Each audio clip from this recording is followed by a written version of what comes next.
ഈ പെരുന്നാൾ കാലം ആഘോഷമാക്കാൻ VTS മാൾ ഒരുങ്ങിക്കഴിഞ്ഞു.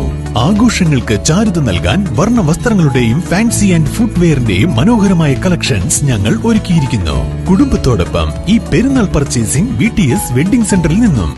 കഴിഞ്ഞ കുറച്ച് ദിവസങ്ങളായി പാണ്ടിക്കാട് ഗ്രാമപഞ്ചായത്തിന്റെ മരാട്ടപ്പടി, മുക്കട്ട, താലപ്പൊലിപ്പറമ്പ്, അതുപോലെ തന്നെ പുഴിക്കാട്ടുപറമ്പ് പ്രദേശങ്ങളിലൊക്കെ വ്യാപകമായി പുലിയുടെ സാന്നിധ്യമുണ്ട് എന്നുള്ള വിഷയങ്ങൾ നമ്മുടെ മുൻപിൽ വന്നിട്ടുണ്ട്. ഇതിനോടനുബന്ധിച്ച് DFO വിഷയങ്ങൾ പഞ്ചായത്ത് അറിയിച്ചിരുന്നു. അറിയിച്ചതിൻ്റെ അടിസ്ഥാനത്തിൽ RRT അംഗങ്ങൾ വന്ന് അതിൻ്റെ പരിശോധന നടത്തി. കഴിഞ്ഞ ദിവസം എസ്റ്റേറ്റിനകത്ത് നിന്ന് കുറുക്കൻ ഉൾപ്പെടെയുള്ള ജീവജാലങ്ങളുടെ, ജന്തുക്കളുടെ ചില അവശിഷ്ടങ്ങൾ കിട്ടിയ ഒരു സാഹചര്യങ്ങൾ ഉണ്ടായി. ദൃക്സാക്ഷികളായ പല ആളുകളും പുലിയെ കണ്ടു എന്നുള്ള വാർത്തയും വന്നിട്ടുണ്ട്.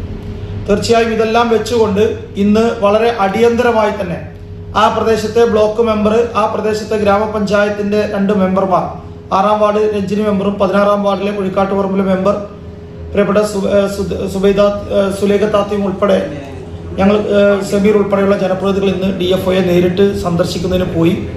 അവിടെ ചെന്ന് കൃത്യമായി പഞ്ചായത്ത് അതിനാവശ്യമായ കത്ത് നൽകി. ഏറ്റവും പെട്ടെന്ന് അവിടെ CCTV സ്ഥാപിക്കുവാനും CCTV സ്ഥാപിച്ചതിന് ശേഷം ഉടൻ കൂടുകൾ സ്ഥാപിച്ചുകൊണ്ട് ജനങ്ങളുടെ ആശങ്ക ദൂരീകരിക്കുവാനുള്ള നടപടികൾ വേണമെന്ന് പഞ്ചായത്ത് ആവശ്യപ്പെട്ടിട്ടുണ്ട്.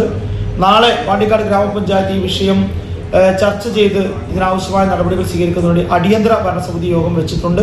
ഒരു ആശങ്കയുമില്ലാതെ പാണ്ടിക്കാട് ഗ്രാമപഞ്ചായത്ത് ജനങ്ങളുടെ ഒപ്പം നിന്നുകൊണ്ട് ആ വിഷയങ്ങൾക്ക് കൃത്യമായ പരിഹാരം ഉണ്ടാക്കുന്നതിന് ഫോറസ്റ്റിന്റെ സമഗ്രമായ ഇടപെടലിന് വേണ്ടി കടുത്ത നിലപാടുകളുമായി മുന്നോട്ട് പോവുകയാണ്.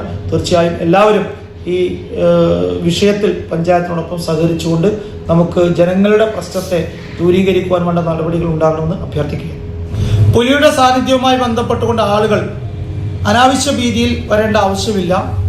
ആവശ്യമായ നടപടികൾ സ്വീകരിക്കുന്നതിന് വേണ്ടി സമാനമായ സാഹചര്യങ്ങളുണ്ടായ മലപ്പുറം ജില്ലയിലെ പഞ്ചായത്തുകളിലൊക്കെ എടുത്ത നടപടികൾ, ഫോറസ്റ്റുമായി ബന്ധപ്പെട്ടെടുത്ത നടപടികളൊക്കെ പഠിച്ചുകൊണ്ട് അതേ രീതിയിൽ തന്നെ നമ്മൾ അതിനു വേണ്ട പാക്കേജുകളായിട്ട് മുന്നോട്ട് പോവുകയാണ്. ഗ്രാമപഞ്ചായത്ത് ജനങ്ങളുടെ ഭീതി ഒഴിവാക്കുന്നതിന് വേണ്ടി സമഗ്രമായ ഇടപെടൽ നടത്തുകയാണ്. തീർച്ചയായും നമുക്ക് ഈ വിഷയത്തിൽ ഒരുമിച്ച് ഒറ്റക്കെട്ടായി മുന്നോട്ട് പോകാമെന്ന് അഭ്യർത്ഥിക്കുന്നു. ഇതൊരു ആശങ്കയ്ക്ക് വേണ്ടിയുള്ള വാർത്തയല്ല, ഇത് സമഗ്രമായ ഒരു നടപടികൾക്ക് വേണ്ടിയിട്ടുള്ള മുന്നോട്ട് പോക്ക് മാത്രമാണ് എന്ന് ജനങ്ങളെ അറിയിക്കാൻ ആഗ്രഹിക്കുന്നു.